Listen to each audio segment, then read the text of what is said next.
오늘 우리가 함께 나눌 성경의 말씀은 느헤미야 1장 1절에서 11절까지의 말씀입니다. 느헤미야 1장 1절에서 11절까지의 말씀입니다. 제목은 무너진 성을 보고 우는 사람입니다.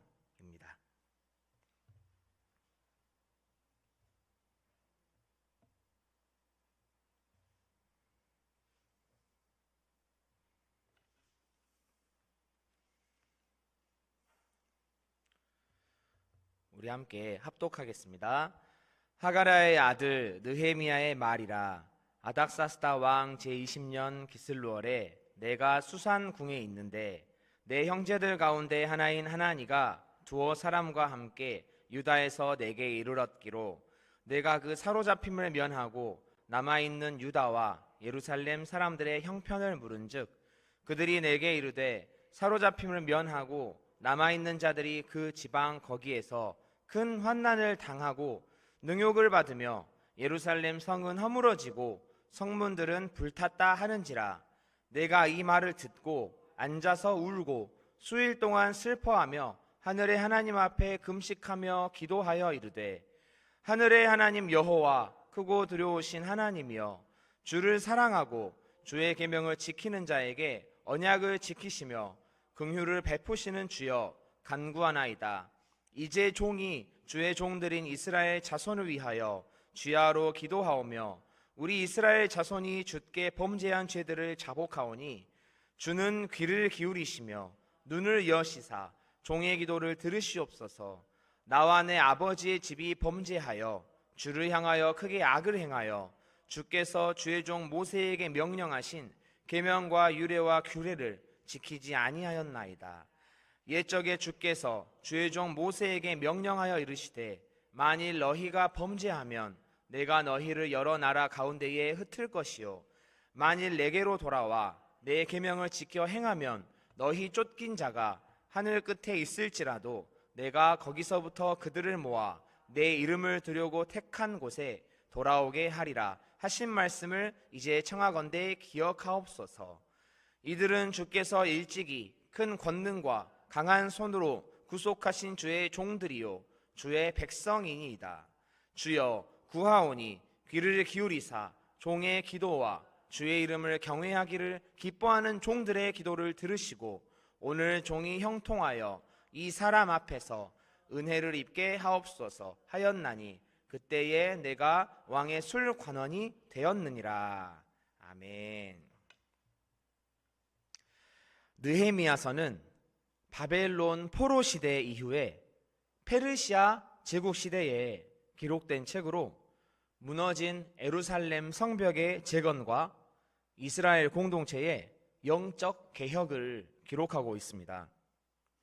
하나님께서는 페르시아 왕의 술 맡은 관원이었던 느헤미야를 부르셔서 황폐해진 예루살렘을 다시 세우는 사명을 맡기십니다. 느헤미야는 먼저 하나님 앞에서 금식하고 기도하며 민족의 죄를 회개하면서 하나님의 도우심을 구합니다. 1장 1절입니다. 하가랴의 아들 느헤미야의 말이라. 아닥사스다 왕 제20년 기슬루월에 내가 수산궁에 있는데. 아닥사스다 왕 제20년은 주전 445년경으로 이 시기는 에스라가 예루살렘에 도착한 지 약 13년이 지난 때였습니다. 또한 기슬루월은 오늘날 달력으로 보면 11월에서 12월 사이에 해당하는데 당시 유다 지역은 겨울철에 해당하는 시기였습니다. 수산궁은 페르시아 제국의 주요 왕궁 가운데 하나인데 페르시아 왕들이 거주하던 왕궁 도시 수산에 있던 궁전을 가리킵니다. 2절입니다. 내 형제들 가운데 하나인 하나니가 두어 사람과 함께 유다에서 내게 이르렀기로 내가 그 사로잡힘을 면하고 남아있는 유다와 예루살렘 사람들의 형편을 물은즉 그들이 내게 이르되 사로잡힘을 면하고 남아있는 자들이 그 지방 거기에서 큰 환난을 당하고 능욕을 받으며 예루살렘 성은 허물어지고 성문들은 불탔다 하는지라. 느헤미야는 예루살렘 성읍이 파괴된 채 그대로 방치되어 있으며 주민들이 비참한 상황에 놓여 있다는 소식을 듣게 됩니다. 사로잡힘을 면하고 남아있는 유다와 예루살렘 사람들이라는 표현은 바벨론 땅에서의 포로 생활에서 돌아와서 예루살렘과 유다 지역에 살고 있던 유다 백성들을 가리킵니다. 성벽이 허물어지고 불타버렸기에 이들은 적의 공격에도 무방비로 노출된 상태에 있었습니다. 내가 이 말을 듣고 앉아서 울고 수일 동안 슬퍼하며 하늘의 하나님 앞에 금식하며 기도하여. 세번역 성경에는 사절이 이렇게 기록되어 있습니다. 이 말을 듣고서 나는 주저앉아서 울었다. 나는 슬픔에 잠긴 채로 며칠 동안 금식하면서 하늘의 하나님께 기도하여 아뢰었다. 당시 느헤미야는 페르시아 왕궁에서 높은 지위와 권력을 가진 자였습니다. 그러나 고국에 대한 그의 사랑과 관심은 줄어들지 않았습니다. 그는 하늘의 하나님 앞에 금식하며 기도합니다. 우리 5절에서 7절 말씀을 함께 읽겠습니다. 시작. 이르되 하늘의 하나님 여호와 크고 두려우신 하나님이여 주를 사랑하고 주의 계명을 지키는 자에게 언약을 지키시며 공유를 베푸시는 주여 간구하나이다.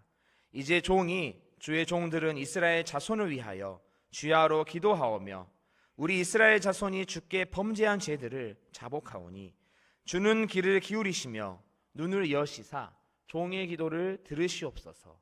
나와 내 아버지의 집이 범죄하여 주를 향하여 크게 악을 행하여 주께서 주의 종 모세에게 명령하신 계명과 율례와 규례를 지키지 아니하였나이다.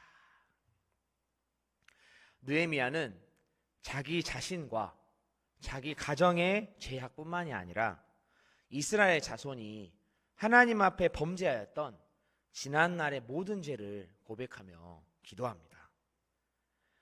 8절입니다. 옛적에 주께서 주의 종 모세에게 명령하여 이르시되 만일 너희가 범죄하면 내가 너희를 여러 나라 가운데에 흩을 것이요 만일 내게로 돌아와 내 계명을 지켜 행하면 너희 쫓긴 자가 하늘 끝에 있을지라도 내가 거기서부터 그들을 모아 내 이름을 두려고 택한 곳에 돌아오게 하리라 하신 말씀을 이제 청하건대 기억하옵소서.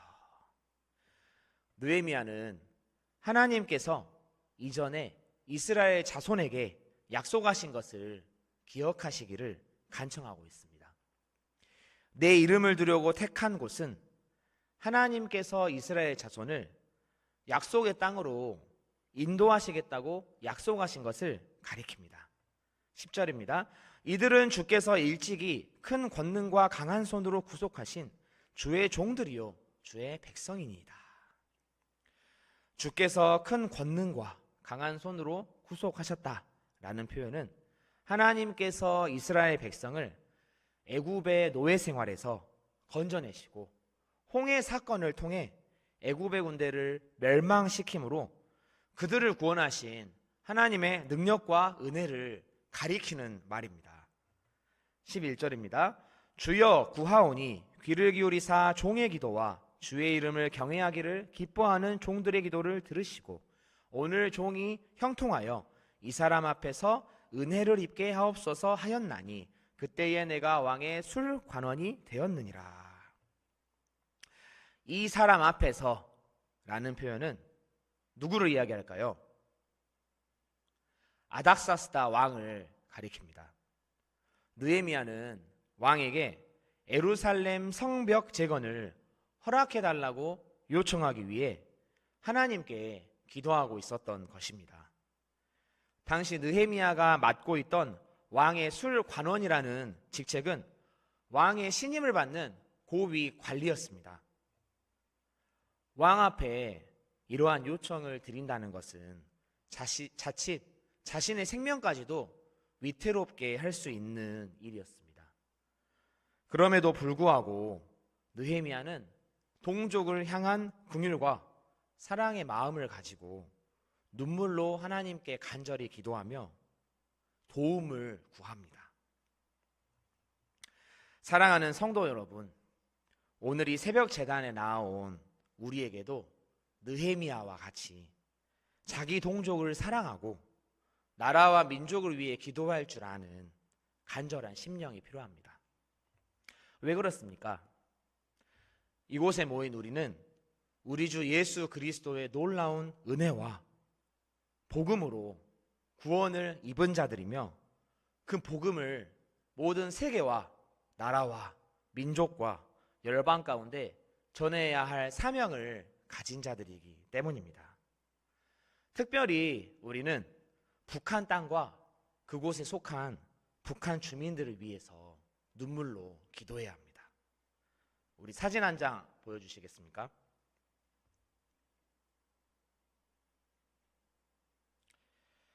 이 사진은 2000년대 초에 중국 선양에서 촬영된 장면으로 한 북한 여성이 탈북을 위해 일본 총영사관에 진입을 시도하다가 제지당하는 순간을 담고 있습니다.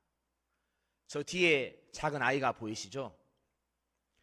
당시 중국 공안에 의해서 끌려 나오는 어머니를 바라보면서 울고 있는 2살배기 딸의 모습이 전 세계 언론에 보도가 되어서 우리에게 큰 충격을 안겼습니다.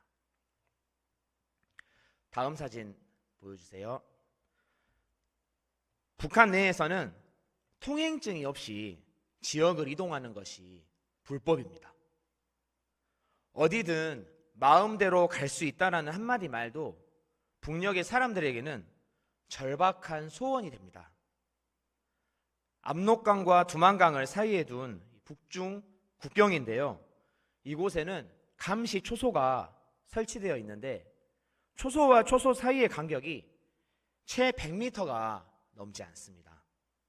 그리고 이러한 철조망에는 모두 전기시설과 부비 트랩이 설치되어 있습니다. 우리는 자유롭게 하나님의 성전에 나와 기도를 하고 예배를 드리지만 북한 주민들에게는 이동하는 자유조차 허용되지 않고 있습니다. 다음 사진을 보여주세요. 북한의 아파트 창문의 모습입니다. 유리창이 없습니다. 그나마 비닐이라도 붙여놓은 집은 다행입니다. 그런데 영하 30도가 넘는 추위에도 북한에서는 겨우 비닐 한 장으로 창문을 대신하고 있습니다. 실제로 저기서 북한 주민들이 거주하고 있습니다. 다음 사진 한번 보여주세요. 수도꼭지 하나만 틀면 뜨거운 물이 콸콸 쏟아지는 세상에도 북한 주민들은 집에서 수백 미터나 떨어진 곳까지 양 어깨에 무거운 물통을 이고 걸어야 합니다. 우리가 성경에서나 접할 법한 우물이라는 것이 이들에게는 생존 그 자체입니다. 다음 사진이요. 어느 나라에서나 갓난 아기들이 제일 먼저 배우는 말이 무엇일까요? 엄마 그리고 아빠입니다. 북한 정권은 그 원초적인 생명의 아름다움마저도 빼앗아갑니다. 북한의 어린아이들이 타가소에서 가장 먼저 배우는 말이 무슨 말인지 알고 계시나요, 여러분? 김일성 원수님, 김일성 어버이 고맙습니다 입니다. 이곳 강물에서 떠내려오는 페트병을 주워서 장마당에 팔면 한 줌의 옥수수와 바꿀 수 있다고 합니다. 네, 됐습니다. 사랑하는 성도 여러분, 오늘 이 시간 우리는 무엇을 위해 울어야 할까요? 예수 그리스도의 위대한 복음을 통해 죄와 사망의 권세로부터 해방된 우리는 어떻게 기도해야 할까요? 느헤미야는 무너진 성을 보고 울었습니다. 우리 주 예수 그리스도께서는 무너진 인간을 보시고 십자가에서 피 흘리셨습니다. 느헤미야는 예루살렘을 위해 기도했지만 예수님은 죄인인 우리를 위해 지금도 하나님 우편에서 중보하고 계십니다. 이곳에 모인 우리도 이 땅에 무너진 영혼과 민족을 바라보며 복음을 위해서 울 줄 아는 하나님의 사람 되기를 소망합니다. 기도하겠습니다. 내가 그 사로잡힘을 면하고 남아있는 유다와 예루살렘 사람들의 형편을 물은즉 그들이 내게 이르되 사로잡힘을 면하고 남아있는 자들이 그 지방 거기에서 큰 환난을 당하고 능욕을 받으며 예루살렘 성은 허물어지고 성문들은 불탔다 하는지라. 내가 이 말을 듣고 앉아서 울고 수일 동안 슬퍼하며 하늘의 하나님 앞에 금식하며 기도하여 이르되 하늘의 하나님 여호와 크고 두려우신 하나님이여 주를 사랑하고 주의 계명을 지키는 자에게 언약을 지키시며 긍휼을 베푸시는 주여 간구하나이다. 이제 우리가 이스라엘 자손을 위하여 북한 땅을 위하여 주야로 기도하오며 우리 이스라엘 자손이 우리 한반도가 주께 범죄한 죄들을 자복하오니 주는 귀를 기울이시며 눈을 여시사 우리의 기도를 들으시옵소서. 나와 내 아버지의 집이 범죄하여 주를 향하여 크게 악을 행하여 주께서 주의 종 모세에게 명령하신 계명과 율례와 규례를 지키지 아니하였나이다. 옛적에 주께서 주의 종 모세에게 명령하여 이르시되 만일 너희가 범죄하면 내가 너희를 여러 나라 가운데에 흩을 것이요 만일 내게로 돌아와 내 계명을 지켜 행하며 너희 쫓긴 자가 하늘 끝에 있을지라도 내가 거기서부터 그들을 모아 내 이름을 두려고 택한 곳에 돌아오게 하리라 하신 말씀을 이제 청하건대 기억하옵소서. 이들은 주께서 일찍이 큰 권능과 강한 손으로 구속하신 주의 종들이요 주의 백성이니이다. 예수님의 이름으로 기도드렸습니다. 아멘.